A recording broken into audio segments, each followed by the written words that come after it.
Good afternoon. My name is Michelle Nellenbach. I'm the Vice President for Strategic Initiatives here at the Bipartisan Policy Center. Thank you so much for joining us for the fourth in our series about AI impact assessments. In this event, we'll hear from representatives from civil society organizations on how to assess the potential impacts from the use of artificial intelligence. We will discuss how impacts can be assessed and minimized, what the alternatives to impact assessments are, and how we define impact in relation to risk, and how can Congress respond. I'm thrilled today to welcome Adam Thier, the Senior Research Fellow at the Mercatus Center at George Mason University, and Miriam Bogle, the President and CEO of Equal AI. Before we dive into our panel, I want to encourage our listeners to use our hashtag @BPC Live for questions and to engage with our Twitter handle @BPC_bipartisan. So Miriam and Adam, thank you so much for doing this today and welcome. Great to be here. Thanks for having me. So let's just dive right in. So before we talk about impact assessments, we've got to talk about risk. We understand that some uses of AI are riskier than others. For instance, an AI system used for legal sentencing poses a higher risk than an AI system used for making movie recommendations. However, there are various edge cases where reasonable people can disagree on how to classify the risk of different AI applications. How would you go about making such decisions? And can you give an example of a real life or hypothetical edge case and how you would determine its risks? And please feel free to start off by telling us a little bit about your organizations and your work in the AI space. Adam, why don't we go to you? Well, sure. Thanks again for having me. So my name is Adam Thier. I'm a Senior Research Fellow at the Mercatus Center at George Mason University, where I've spent the last 12 years studying the public policy implications of various emerging technologies, including algorithmic systems and robotics and so on and so forth. I've written several books on these topics, but my next book is actually directly on the question of a flexible framework for AI governance, of which a part of it is about algorithmic auditing and impact assessments. So just on that high level question you asked to start, I think obviously algorithmic audits and impact assessments are confronted with the same sorts of definitional challenges that haunt AI more generally. When we talk about governing AI, it's always as a threshold question, the issue comes up of how we're defining it, how we're defining AI, machine learning, and algorithms. So when we start talking about auditing them, we're confronted with a new layer of questions about how we're defining harms and or risks associated with algorithmic systems.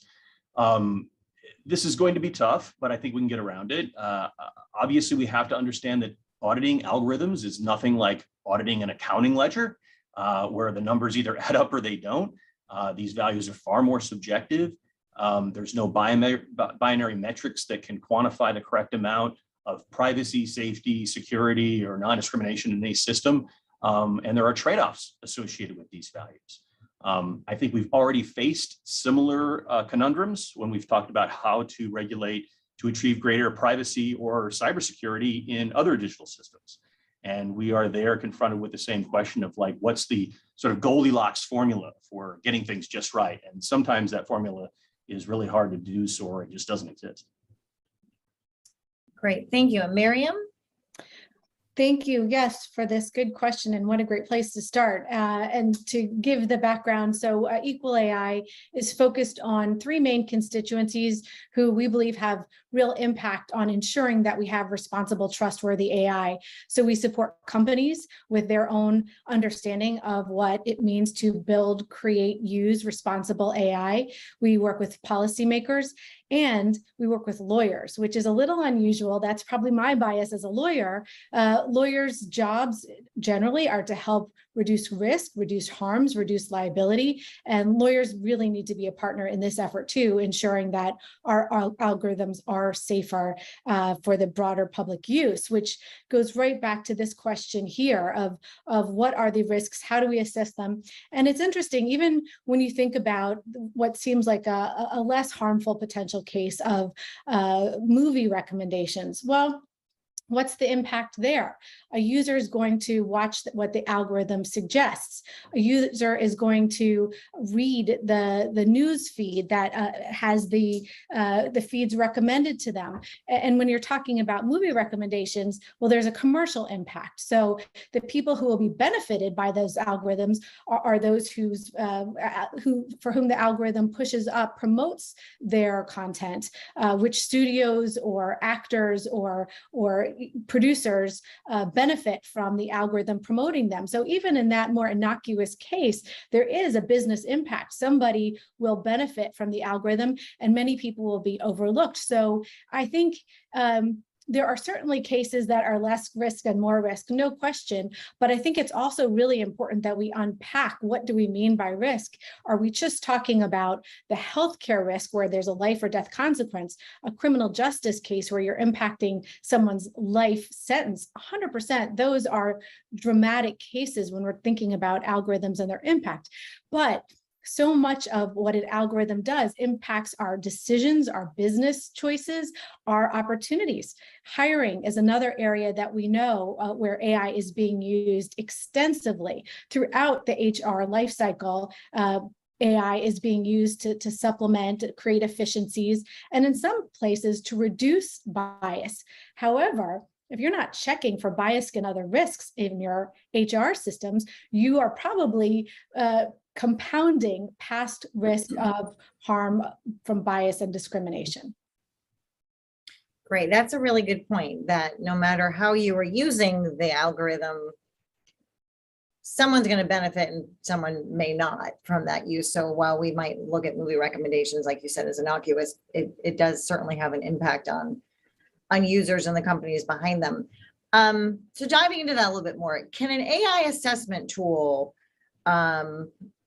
determine whether AI should be deemed more or less risky? So can we use AI to make that judgment? And how should impact or risk be measured? Why don't we go back to Miriam first? Yeah, I think we start with the conceptual understanding and then we dive into the specifics on how we go about it. And at Equal AI, one of our senior advisors, Kathy O'Neill, who wrote Weapons of Math Destruction, constantly reminds us that our overall query has to be, for whom could this fail? And I think that's the safest, best, and healthiest place for us to start. When you're thinking about any algorithm, again, if it's the healthcare algorithm, which populations are less represented in the success rates of this healthcare algorithm? We talked about the hiring example.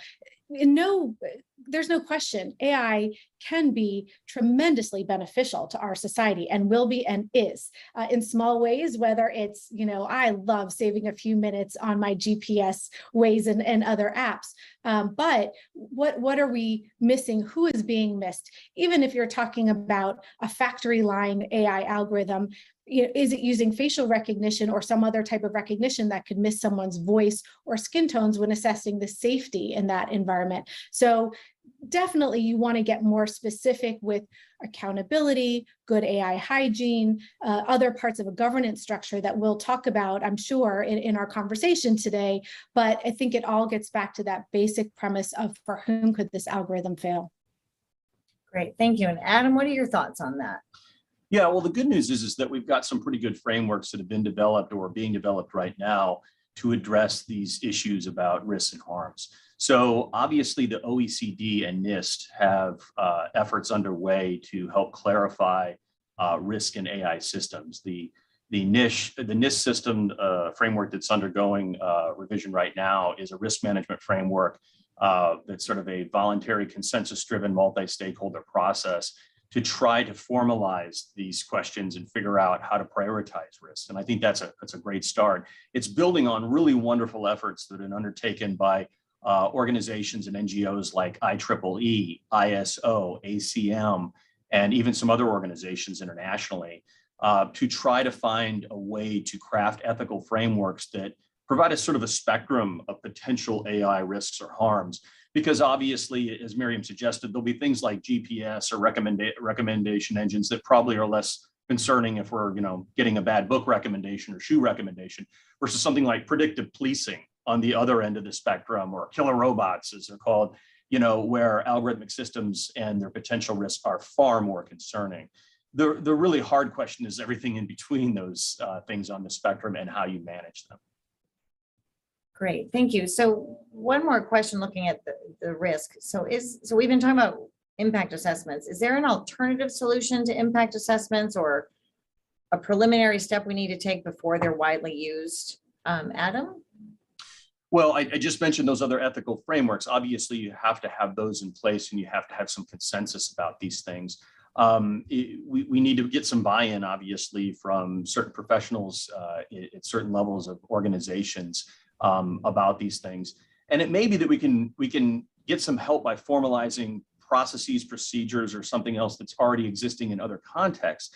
Keep in mind, we have a really robust system of internal auditing in this country that's organized through the Institute of Internal Auditors that could potentially expand its excellent work to incorporate more algorithmic types of risks or harms that organizations or corporations might be confronted with. We also have some really wonderful models of how we've professionalized ethics in other contexts. You think about the IAPP model, the International Association of Privacy Professionals, that spent the last decade plus, actually 2 decades plus now, looking into how to better formalize and bake in privacy by design. And what we're talking about here is how to bake in other types of ethics by design, and then ensure that sort of humans are in the loop along the way, just as IAPP has done in the context of privacy. Great, thank you very much. Miriam, do you have anything to add there? Yeah, I think it's a really important question because we don't want to put everything in a tool or assessment. I think one thing that's really important for us to realize here is there's no one fix to ensure that AI is trustworthy. There's not a one and done. For many reasons. First of all, AI iterates. So we need to have a plan in place, a governance system in place to ensure that there is testing done continually. You need to have a plan on what's going to be tested and when to ensure consistency, to ensure that everyone on your team knows what has been tested, what has not, for whom this could fail, and for whom this benefits. So I think that not instead of, but hand in hand, you need to put in a governance system. I just wrote co-authored an article with Kay Firth Butterfield, my co-host on our podcast, In AI We Trust. She's with the World Economic Forum. And we tried to break down 5 principles that everyone should be thinking about.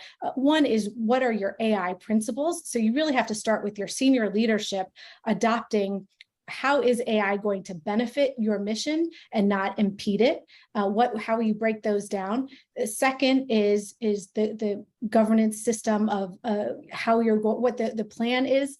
The third is operationalizing it. And that's the key part here. Once you have these frameworks in place, how will you operationalize it? How will you make sure there's accountability, a cadence, and all the steps along the way?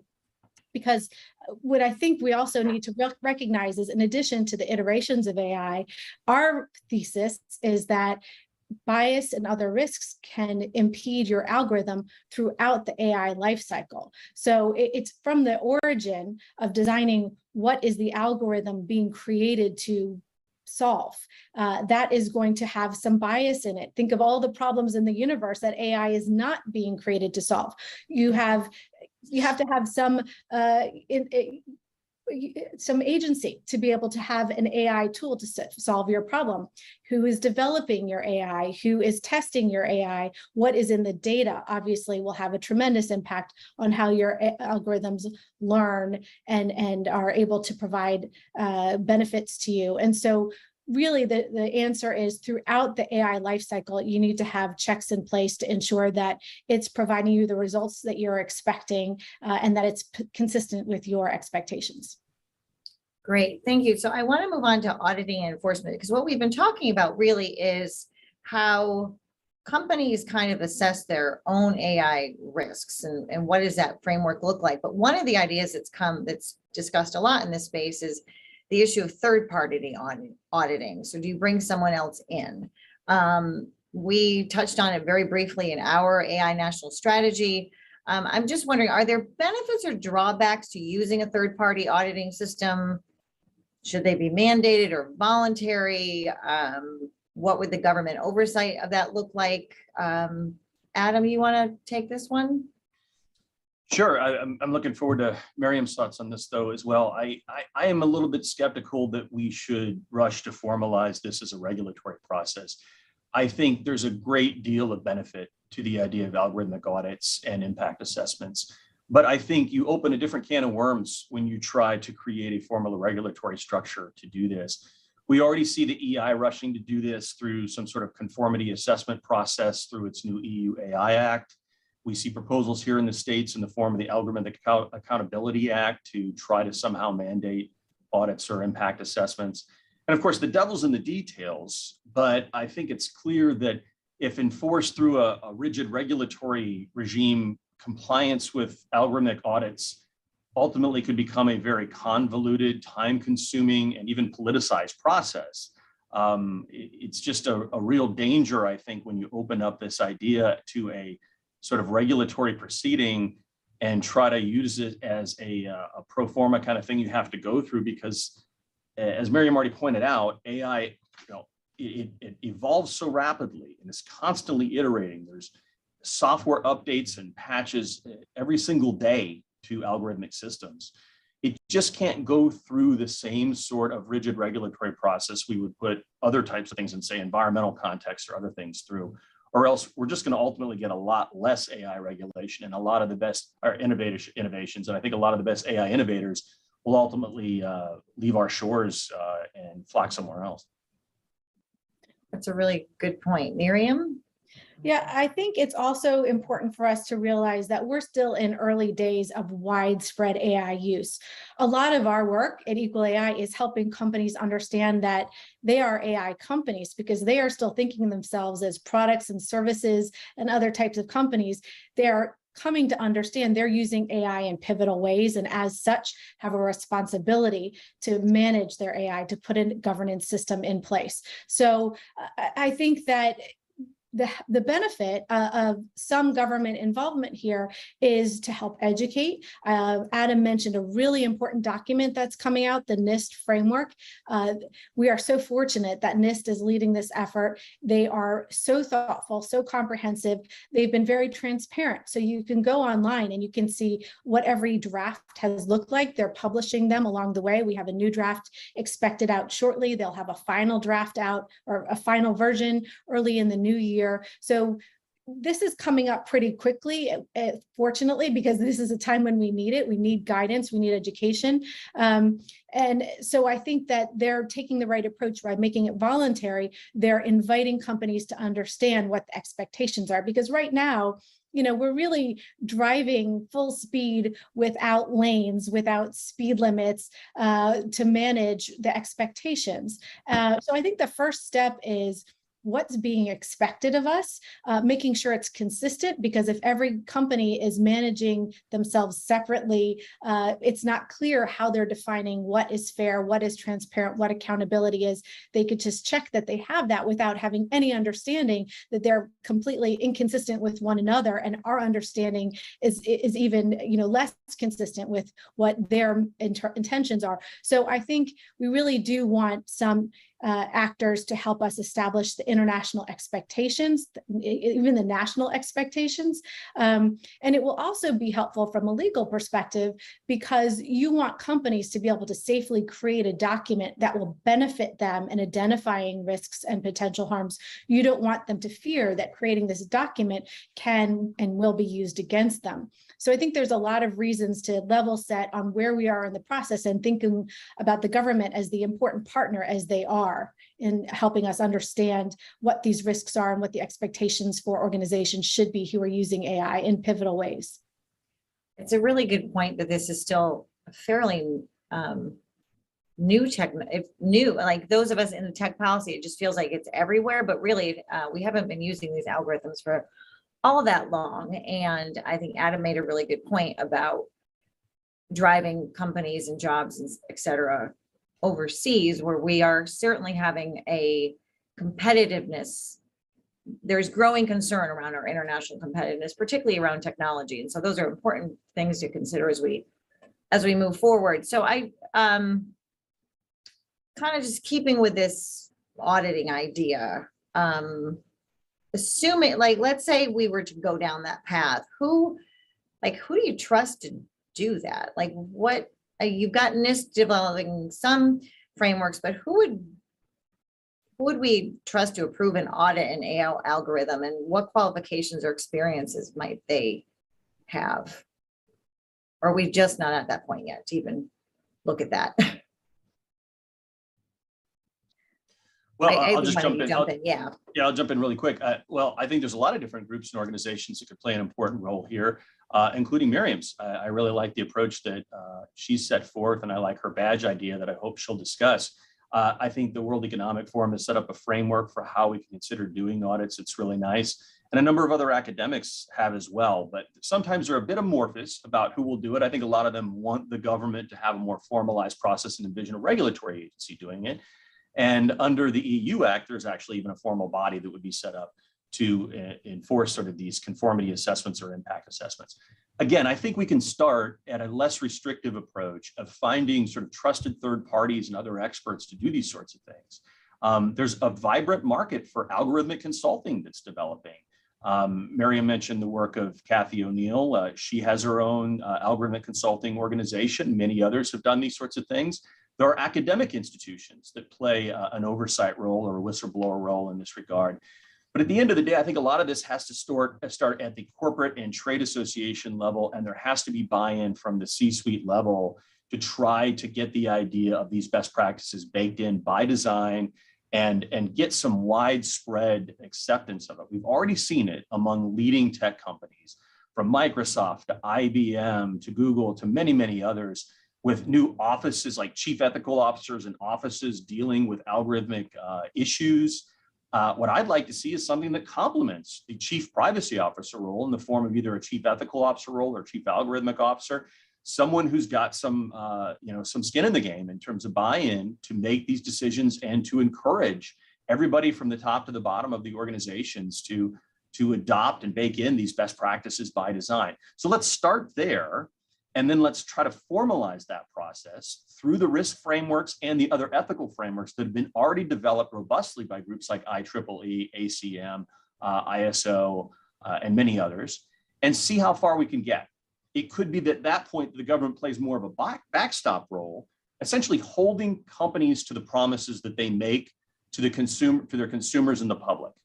And where things fall short or where they violate those principles, we have things like unfair and deceptive practices authority through the Federal Trade Commission or consumer protection laws or state AGs who are ready, willing, and able to take on potential ethical violations like this. And then where all of that still falls short, then we get to the question of gap filling through maybe more targeted sort of regulatory approaches. But the point of what I just made was, let's start with a more responsive, adaptable, agile approach for governance of AI and algorithmic systems, and then work our way up the spectrum and not start with the idea of sort of the red light of a heavy-handed top-down sort of regulatory regime right out of the gates like the EU starting, which ultimately is going to cost them dearly in terms of innovation and competitiveness. So I want to, so you kind of asked Miriam to talk more about her badges idea. So I want to have you do that, but then Adam, I want to come back to you and just talk real quickly about the EU Act and what it would do and what the US should be doing in response. So Miriam, do you want to talk a little bit about, extrapolate some on the badges idea? Absolutely. And happy to talk about the EU Act too, although yep. Adam, I'm sure you'll summarize it well, and looking forward to seeing how that next draft comes out. But the badge program is our intent to try and help companies navigate. So we have many companies who come to us to say, okay, we get it now. We understand we are AI companies, but there's no national and international standards at this moment to help us navigate. And they're coming to understand they cannot wait for international regulation to come through in order to plan. You know, we think of this as like cyber. If you are waiting for the cyber attack or the cyber regulations, it's too late. We need to have an AI governance system in place today so that when those your AI is in use, the risks and the harms are being built and baked in today that will be identified and harmful, whether it's through harms to people or liability to your company in the years to come. So we try to help companies navigate these risks. I am, sympathetic as a former general counsel that it's hard to figure out what the best path forward is. The badge is, we have a continuing legal education program for lawyers too, but this one is senior executives. And the fun part of the badge program, and actually why it happened to be top of mind when you asked this question, is because our badge program has a mix of players who often participate, and they have all want to keep it that way. Meaning, originally we were thinking it would be intended only for chief AI officers, chief data officers, and we certainly have many in our program who come from that orientation within an organization. But we also have chief privacy officers, general counsels, different people who within their organization are both connected to the benefits of AI, they're expected to increase the efficiencies from AI, but are starting to understand the liabilities at their hands if they don't have a plan in place and are not monitoring the potential risks. So our approach is we have a 6-part program where small cohorts work together with some of the leading experts in responsible AI. So Kathy O'Neill teaches how to create an ethical AI matrix, how to break down your algorithm to understand where the potential risks and harms will be. We have talks that with Microsoft and Google as to how they've built responsible governance structures. We hear from policymakers, what are the policy horizon expectations for our AI that companies should know as they're building and deploying AI. And it's also fun, we have them talk to lawyers. We really want to help think of lawyers as a partner in this process. And so we have a few very savvy AI lawyers who help navigate what risks they've already seen and how they're counseling their clients and how to navigate what's expected from both a litigation liability as well as best practice, how to make AI as good as it can be.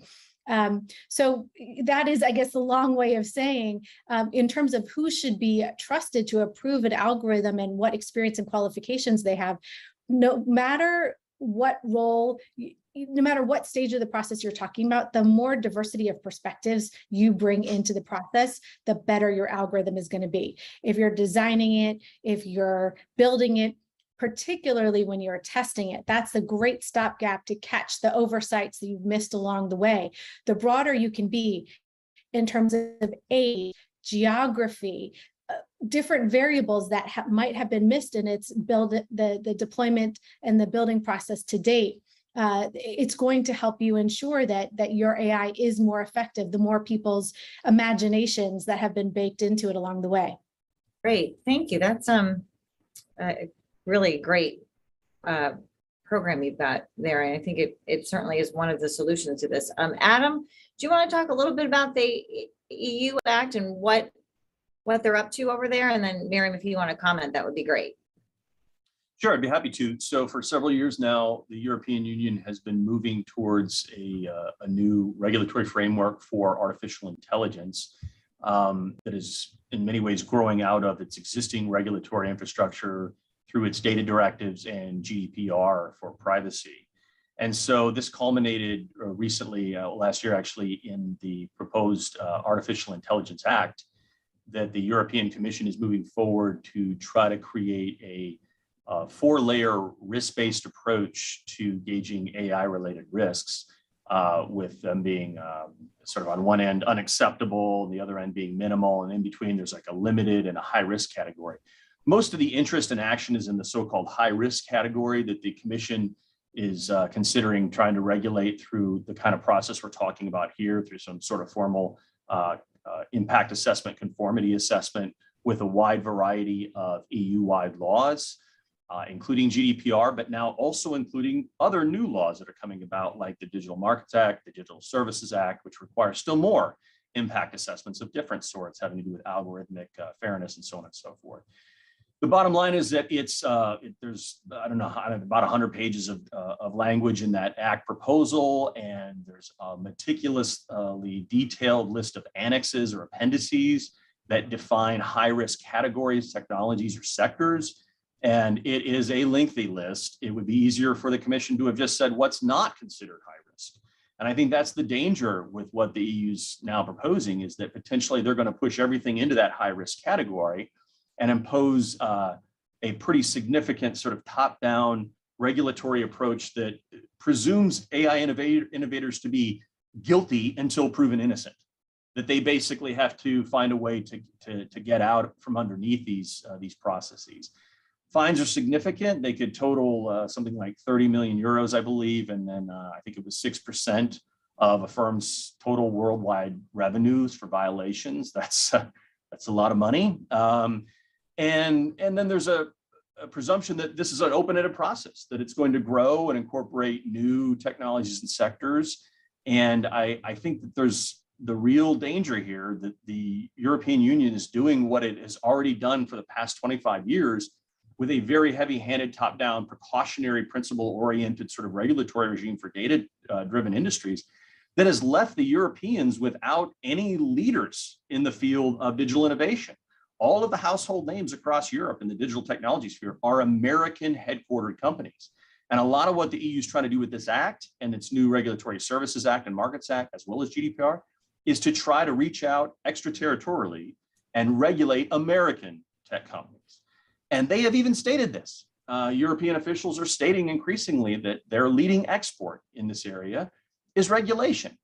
And it's very well intentioned. I understand they care about these values, and that's good. But the reality is you cannot build competitive advantage if your leading export is regulation. Regulation needs to be there. Some of the things they're proposing are sensible, but the reality is the very heavy-handed approach they're taking is not the model for the United States. It's good that we didn't follow it for the last 25 years because it gave us competitive advantage in this space, and nor should we follow it as it pertains to AI. Great, thank you. Miriam, any comments on what the EU is up to? Yeah, I would say, in the same way, companies didn't think GDPR could come to pass because it was so large. We're expecting the same with the AI Act. It is, as Adam says, of high consequence. It is of great import and something that savvy companies are paying attention to because we now know the EU will come through on its promises to regulate. The good news is they have been listening to companies and others who have been saying some of their concerns. For instance, originally they had language requiring that the data sets be free of errors and other standards like that that are technically unfeasible and not even clear, what that ideal world would look like. But they're still going to have to figure out some of the challenges of their understanding of what is feasible is going to be different based on different countries, both culturally as well as the legal expectations. So requirements to give external auditors and regulators access to source code and algorithms is going to be different in the US with our IP laws versus other European countries. So I think there's a lot of work left to do to understand how we are going to respond. We certainly won't respond with legislation at this grand scale at this point in time. I don't think the US is in a position to do that, and I don't think we need to do that at this point. I think, we've talked about other ways that the US is responding. And, as we've seen with GDPR, our companies, our organizations will have to be mindful of the EU regulations. On the other hand, our Nist framework is built much more with our standards and laws and regulatory realities in mind for our organizations in the US. Great, thank Michelle, you. if I could add one more point on this, it's important. Please. A lot of what we're talking about here and a lot of what we're trying to accomplish with these more sort of what I'll call soft law kind of oriented approaches to baking in ethical principles and best practices and utilizing other types of non-governmental organizations or other sort of methods to enforce them. I think that's preferable for another reason here, because this is the way we can create and sustain global norms. Whatever one thinks about what Europe's trying to do, Europe is trying to impose its values through regulation on the world. This is called the so-called Brussels effect. But the reality is the Brussels effect only really hits the largest companies that can afford to comply with it and remain in the EU. The Brussels effect does not hit mid and small-sized businesses that cannot exist either on that continent or exist outside of that continent. Regulation in the EU is not reaching them. We need to reach them and find a way to instill best practices by design through other mechanisms. And these sorts of norms that we're talking about and in these sort of more informal efforts at algorithmic auditing and assessments are a really important way to try to get these players in line with these best practices, as opposed to sitting and hoping and praying like, well, are we going to get this regulatory framework? I mean, it's the same struggle we faced in the United States over the last decade, is we've heard constant pleading for a national privacy bill of rights or a privacy regulatory framework that we never get.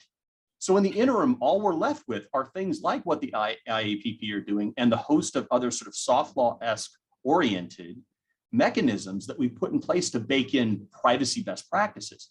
Sure, they're not perfect. Plenty of people can say they can be better.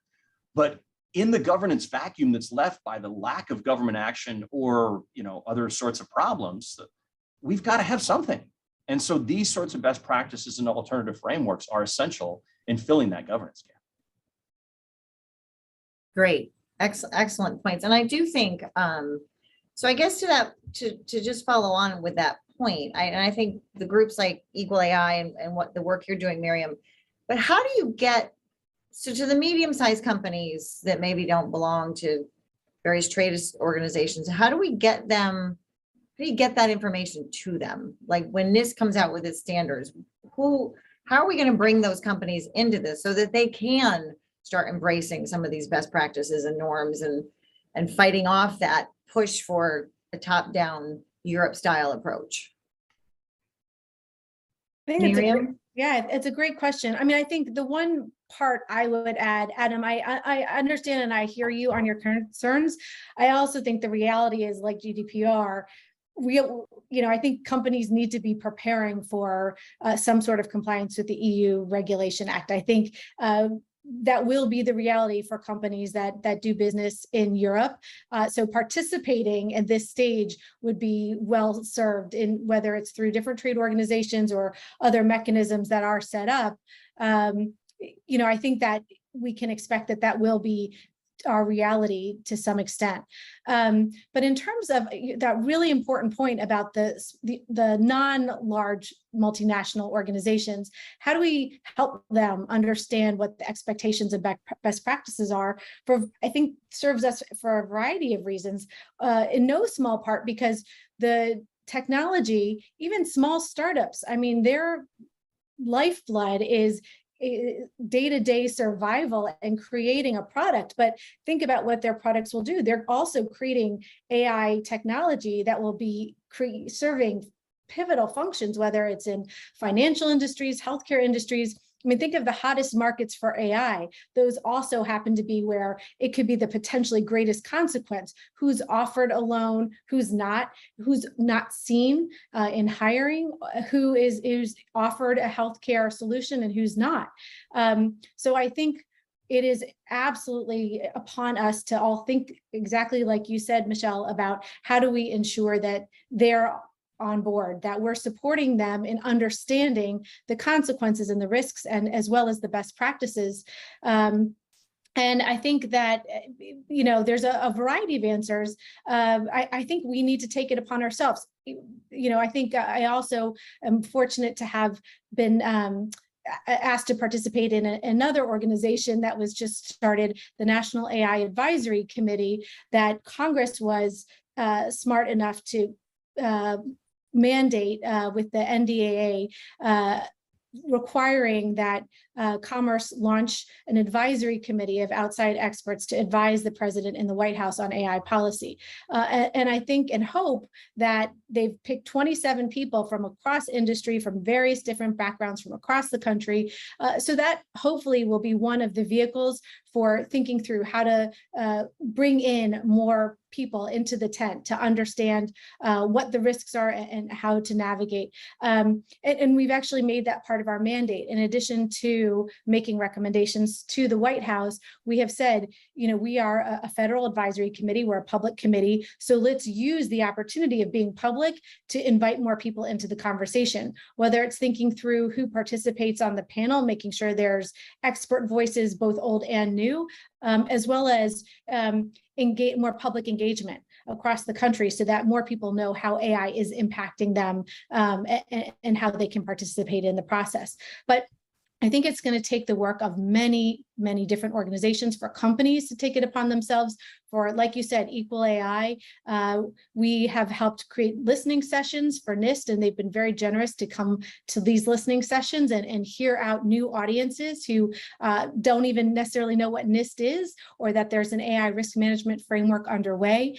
I think the more people who take this upon themselves to be inviting in new audiences, the better served we'll all be. Great, thank you. I don't know, Adam, if there's any more else you want to. Yeah, very quickly. So Sure. this is a very valid point about reaching the sort of smallest developers with these ideas and best practices. And it is very difficult. I mean, obviously, some of the larger players are members of large trade associations, or they've already lined up enough, attorneys to try to deal with this because they're fearing, corporate blowback or liability. So mid-size, especially smaller players, especially startups, don't have that same level of legal assistance or knowledge about sort of these legal or regulatory risks.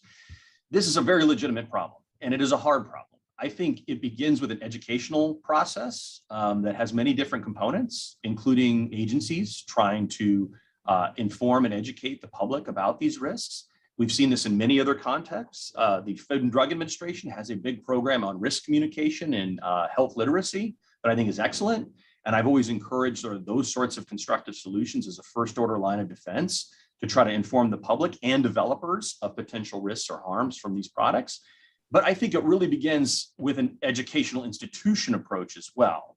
I think a lot of the centers that are training the data scientists of tomorrow, and the computer programmers of tomorrow, and the AI innovators of tomorrow, they need to do more to probably figure out how to talk about this process of baking in best practices by design, keeping humans in the loop, and all of the other important values that everybody agrees is important. And I think that can begin in educational institutions, collegiate ones, and other types of bodies. But then it's really the professional associations that those young scientists and innovators will belong to that have the most important role here. I mean, this is why I keep going back to the role of the IEEE and the ISO and the ACM. These are huge and important credentialed organizations that try to do their best to keep a high level of professionalism in their businesses because they want to be trusted by the public. They want their innovators to thrive. But to do so, they've got to make sure that they abide by certain best practices. Will there be outliers and rule breakers? Yes, there will. And there's always going to need to be some sort of a regulatory backdrop to deal with those. And we have a lot of mechanisms to do that. We have a lot of existing laws and procedures that can address those. But I think the process of education and baking these sort of principles in by design begins with an educational focus at a lot of the institutions where the innovators of tomorrow are trained. Great. Well, those are some really excellent ideas in terms of how we get the word out about all this. I want to pivot, change direction a little bit here. So we've been talking about AI in general, and there's obviously very specific use cases for it. And so there's been a lot of talk around sector specific versus general AI regulation. So I'm curious your thoughts on whether different areas such as lending, criminal justice, we touched on a little bit, medical diagnoses should have unique frameworks based on their impacts, or would you recommend a general approach for AI governance based on the underlying system mechanics such as machine learning? Do you want to take a stab at that, Miriam? Happy to. And Michelle, I just want to say, I thought one of the places where I heard the most interesting discussion on this was in the roundtable discussions you all held when we talked about regulation. And I thought, by the way, that should be a model in how these discussions happen, where you have civil society, large corporations, small corporations, policymakers together in a room talking about what are the benefits, what are the risks, and it led to even more education. Even though I'm someone who thinks about this day in, day out, I really learned and benefited from that process. And I would say that as opposed to those who feel very strongly on one way or the other, I feel very strongly that there needs to be both. I think that if we leave it to industry specific regulation, there are too many really important uses of AI and industry practices that will not benefit from the clarity. I really see regulation, and if it's done right, is the partner to innovation. people need to know the rules of the road so that they can create AI today that will not be creating liability and harms in 5-10 years down the road when it is too late for them to be notified about what best practices and expectations are.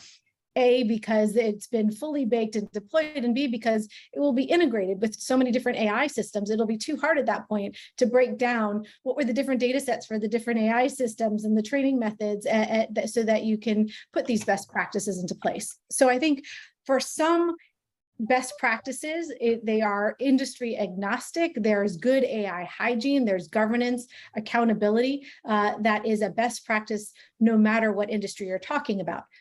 Then, to be sure, you're going to have specific needs if you're talking about data sets that are healthcare specific, criminal justice specific. If you're talking about testing in specific areas of industry, financial institutions, et cetera, where they're deeply regulated, they have different historical challenges that would be unique to that industry. And should be regulated according to that industry. But I think there's a strong need to ensure there's a dual approach, particularly at this juncture.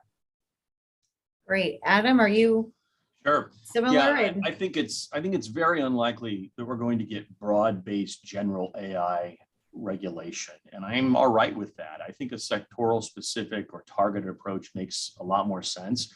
I think what's going to happen in the US is it's going to mimic what we've already seen over the past quarter century for the digital economy and e-commerce more broadly, where we have taken more of a sectoral approach to these things. And we've done that on very specific issues like privacy and safety and cybersecurity. I believe you mentioned Fair Credit Reporting Act, and there's the Equal Credit Opportunity Act. There's privacy statutes like COPPA and HIPAA and so on and so forth. And then there's agencies that aren't going anywhere that are ultimately going to be left either expanding existing regimes or more likely utilizing some sort of soft law approach that involves guidances and workshops and ongoing multi-stakeholder processes and iterative discussions to try to formulate or reformulate best practices on the fly. I mean, the fundamental reality we live within the world of emerging technology today is a so-called pacing problem. The fact that technology evolves so much more rapidly than legislation, and legislative frameworks, almost as soon as they're introduced these days on a lot of issues, are almost immediately obsolete.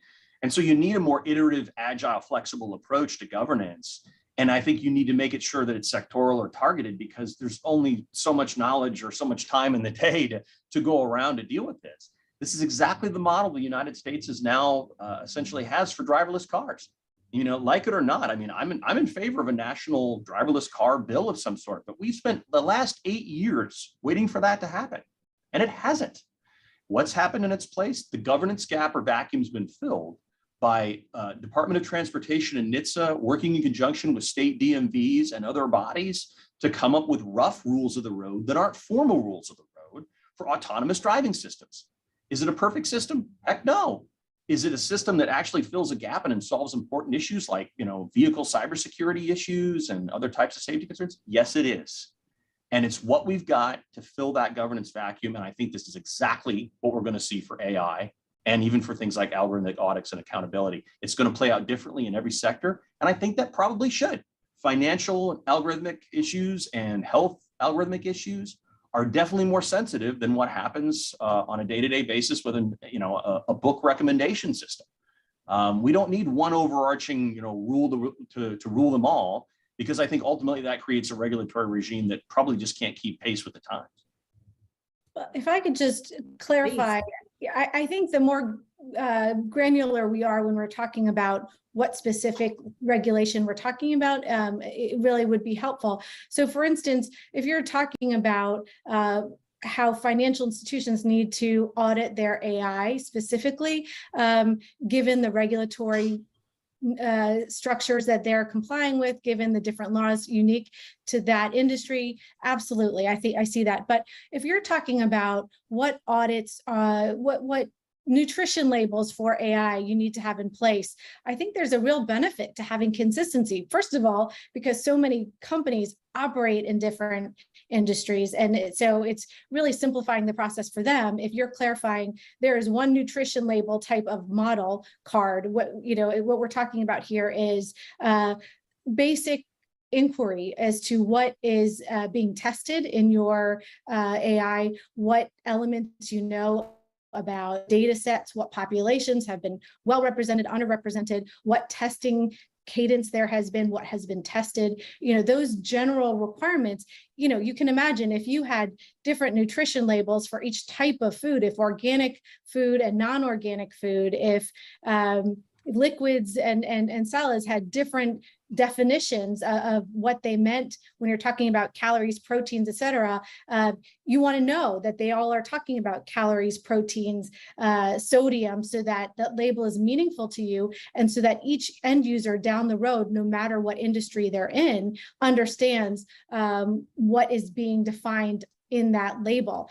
So I think in certain instances, such as that one we talk about there, both for the benefit of the company as well as for the urgency. The longer we wait to get industry specific, the more complicated it'll be for a company to try and comply. I think the sooner the better, so that they know what the rules of the road are, as well as the fact that a lot of these data sets, a lot of these algorithms, not just the company, but the use of these algorithms will be used cross-industry. And so it really is more meaningful if you're looking at it at this holistic approach of how the AI could be deployed in the wild.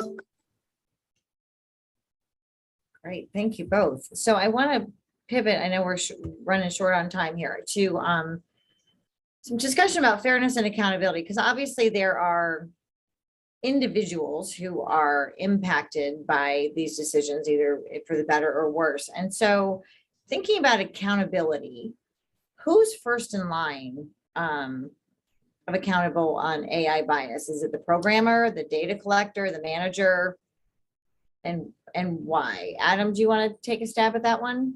Yeah, sure, I'll be happy to. So there's a really wonderful new report, and I think Miriam had a hand in advising on it, that the World Economic Forum put together, but I highly recommend everybody look at, called Empowering AI Leadership, a C-suite toolkit. Lots of good information in there. It's a very detailed blueprint for how to go about doing a lot of the things we're talking about here today. There's a section in there that answers the exact question that you just asked.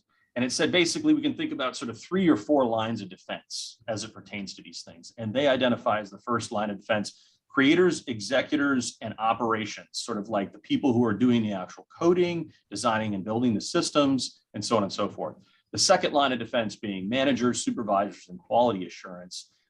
This moving up to the sort of C-suite level, sort of the executives and oversight team and other people on the board. And then the third line being what we're talking about in detail here, sort of auditors and ethicists, whether they be internal or external.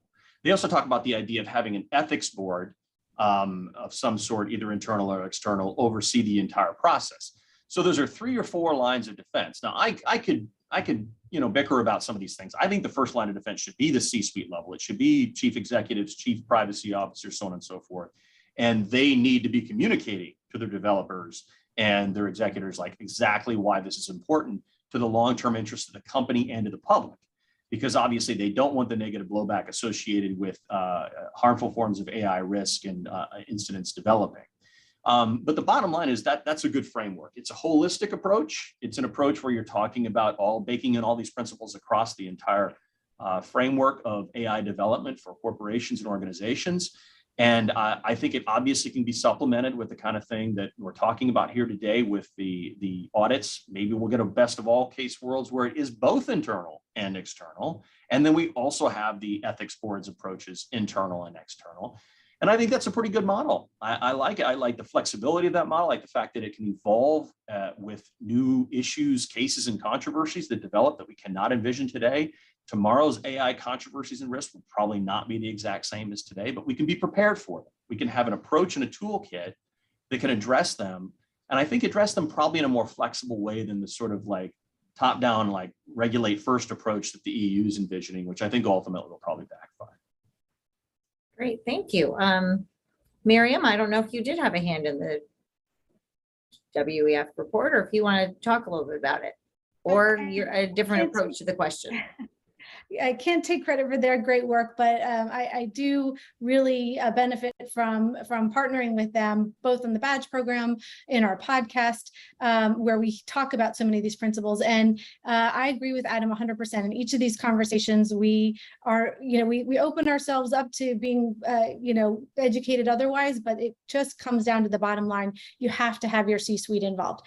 In fact, that's why we have our badge program focused on C-suite level executives, because if we started with the front lines, you would not have an effective governance system. You need to get C-suite accountability and buy-in in order to make the choices, in order to create the structure that needs to be in place so that those throughout the company, throughout the organization can participate. So no question, you need to have people throughout the process. The more you're closer to all hands on deck, the better off you are, because you're going to identify challenges, problems, and risks throughout the process.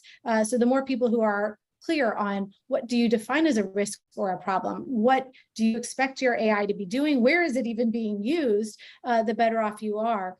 And in fact, not only the C-suite, but I had the fun of writing an article in the Harvard Law Forum on corporate governance with Bob Eccles, who was one of the original founders of the ESG movement, on the board responsibility for AI oversight. Because at the end of the day, like in cyber, I think boards can expect not only fiduciary responsibility on the corporate level, there could even be personal responsibility as they increasingly learn about the potential risks of the AI that they're overseeing. If they're not putting a governance structure in place and other safeguards to ensure that it's not scaling harm at massive scales, I think it is not only a good practice, it is something that they will be required to do in the years to come. And the quicker they do that, the better. So we're almost at time. So I've got one final question for you both. And obviously, I think if we implement everything y'all have been talking about, you're going to hopefully improve AI-based outcomes. But the public is still a little hesitant here. I think most people like getting targeted ads and whatnot, but there is concern about, for instance, the amplification of harmful content on social media, the potential for someone to be denied a loan without much explanation because that decision was made through an AI. So what steps should be, how do we build more public trust? How do we explain how this works and kind of bring them along, aside from implementing all of the other standards, et cetera, that you all have been talking about? Well, I'll just briefly say that, it's in the interests of these developers to build public trust, or they're not going to actually be able to move their products. I mean, this is part of markets, right? You need to have a trustworthy product in order to sell it and to make it a sustainable product and to please your shareholders as well.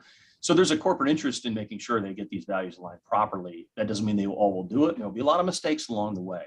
And the broader question of building public trust in this or any other technology is a very complicated one. We need another hour to unpack.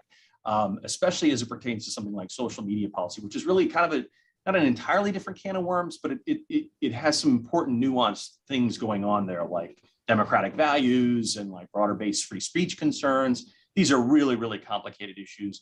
We're not going to see those go away anytime soon.